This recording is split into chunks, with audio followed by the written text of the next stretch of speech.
ఓం శ్రీ గురుభ్యో నమ. హరి ఓం. జయ శ్రీరామ్.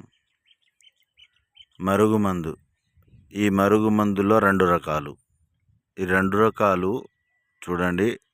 ఇది ఆయిల్. ఈ ఆయిల్ అంటే పసరులో ఆయిల్ ఉంటుందమ్మ. ఈ ఆయిల్ పసరు కలిపి మన శరీరంలోని 3 రకాలు మేము చెప్తాము.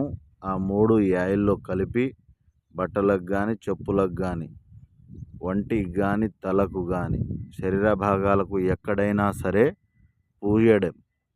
మన లోపల వైపున పూయాలన్నమాట. బట్టలకు కానీ దేనికైనా సరే. ఇది ఏమో పౌడరు. ఈ పౌడరు అంటే కడుపుకు పెట్టేది. కడుపుకు అంటే తినే దాంట్లో కానీ, తాగే దాంట్లో కానీ, లేకుంటే కాఫీలో కానీ, టీలో కానీ, లేకుంటే మన జ్యూస్లలో కానీ, థమ్సప్లో కానీ కలిపి పెట్టేది.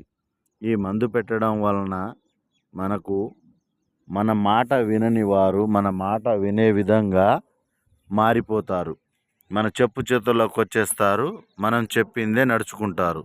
అంటే ఆ తర్వాత మనం చెప్పిందే వేదం అన్నమాట. భార్యాభర్తల మధ్య గొడవలు ఉన్నా, లేకుంటే తల్లిదండ్రుల మాట వినని పిల్లలకు కానీ, లేకుంటే ప్రేమించి మోసం చేసేవారికి కానీ ఈ మరుగుమందును పెట్టవచ్చు. ఈ మరుగుమందు పెట్టడం వలన మన మాట వింటారు వాళ్ళు. ఎంత మొండివారైనా సరే ఖచ్చితంగా మన మాట వినే విధంగా మారిపోతారు. ఇది 2 మరుగుమందులు 100% గ్యారంటీతో ఇస్తాము. ఈ కడుపుకు పెట్టే మరుగుమందు మనము పెట్టిన తర్వాత తొందరగా రిజల్ట్ అనేది కనబడుతుంది.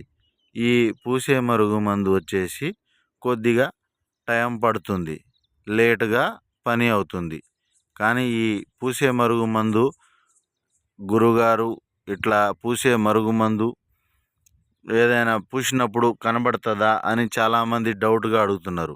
కనబడదు. చూడండి, ఇగో ఇట్లా పూసినా కానీ కనబడదు. మన నీళ్లు పోసినట్టే ఉంటుంది. గ్రీన్ కలర్లో ఉంది కదా అని చెప్పేసి గ్రీన్ కలర్లో కనబడడం అలాంటివి ఏం జరగవు. చూడండి, ఇగో చేతుల మీద పోసాను. ఇగో చూడండి, ఎక్కడ కనబడదు. మామూలుగా మన ఆయిల్ ఉన్నట్టే ఉంటుంది.